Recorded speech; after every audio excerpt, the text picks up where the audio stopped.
نبوت مل جانے کے بعد 9 برس تک نبی کریم صلی اللہ علیہ وسلم مکہ مکرمہ میں تبلیغ فرماتے رہے اور قوم کی ہدایت اور اصلاح کی کوشش فرماتے رہے، لیکن تھوڑی سی جماعت کے سوا جو مسلمان ہو گئی تھی اور تھوڑے سے ایسے لوگوں کے علاوہ جو باوجود مسلمان نہ ہونے کے آپ صلی اللہ علیہ وسلم کی مدد کرتے تھے، اکثر کفار مکہ آپ صلی اللہ علیہ وسلم کو اور آپ کے صحابہ رضی اللہ تعالی عنہ کو ہر طرح کی تکلیف پہنچاتے تھے، مذاق اڑاتے تھے اور جو ہو سکتا تھا اس سے درگزر نہ کرتے تھے۔ حضور صلی اللہ علیہ وسلم کے چاچا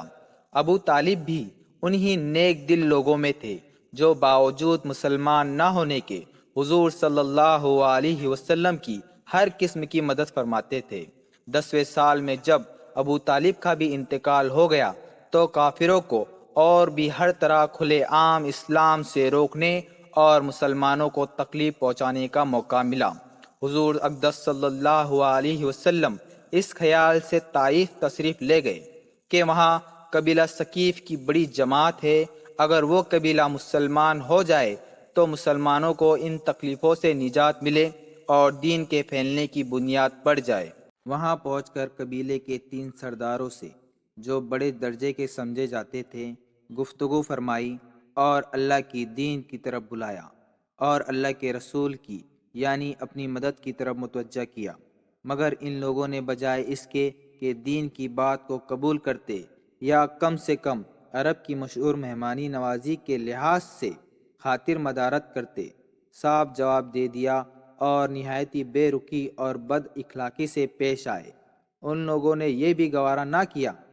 کہ آپ یہاں قیام فرما لیں۔ جن لوگوں کو سردار سمجھ کر بات کی تھی کہ وہ شریف ہوں گے اور مہذب گفتگو کریں گے، ان میں سے ایک شخص بولا کہ اوہو، آپ ہی کو اللہ نے نبی بنا کر بھیجا ہے۔ دوسرا بولا، اللہ کو تمہارے سوا کوئی اور ملتا ہی نہیں تھا جس کو رسول بنا کر بھیجتے۔ تیسرے نے کہا، میں تجھ سے بات کرنا نہیں چاہتا، اس لیے کہ اگر تو واقعی نبی ہے جیسا کہ دعویٰ ہے تو تیری بات سے انکار کر دینا مصیبت سے خالی نہیں، اور اگر جھوٹ ہے تو میں ایسے شخص سے بات کرنا نہیں چاہتا۔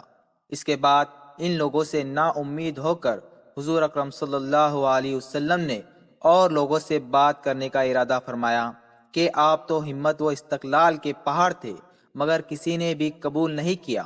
بلکہ بجائے قبول کرنے کے حضور صلی اللہ علیہ وسلم سے کہا کہ ہمارے شہر سے فوراً نکل جاؤ اور جہاں تمہاری چاہت کی جگہ ہو وہاں چلے جاؤ۔ حضور اکرم صلی اللہ علیہ وسلم جب ان سے بالکل مایوس ہو کر واپس ہونے لگے تو ان لوگوں نے شہر کے لڑکوں کو پیچھے لگا دیا کہ آپ کا مذاق اڑائے، تالیاں پیٹے، پتھر مارے، حتیٰ کہ آپ صلی اللہ علیہ وسلم کے دونوں جوتے خون کے جاری ہونے سے رنگ گئے۔ حضور اکرم صلی اللہ علیہ وسلم اس حالت میں واپس ہوئے۔ جب راستے میں ایک جگہ ان سے اطمینان ہوا تو حضور صلی اللہ علیہ وسلم نے یہ دعا مانگی، اے اللہ، تجھے سے شکایت کرتا ہوں میں اپنی کمزوری اور بے کسی کی اور لوگوں میں ذلت اور رسوائی کی۔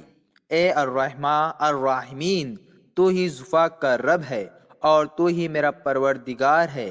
تو مجھے کس کے حوالے کرتا ہے؟ کسی اجنبی بے گانے کے جو مجھے دیکھ کر تڑ شروع ہوتا ہے اور منہ چڑھاتا ہے، یا کسی دشمن کے جس کو تو نے مجھ پر قابو دے دیا۔ اے اللہ، اگر تو مجھ سے ناراض نہیں ہے تو مجھے کسی کی بھی پرواہ نہیں ہے،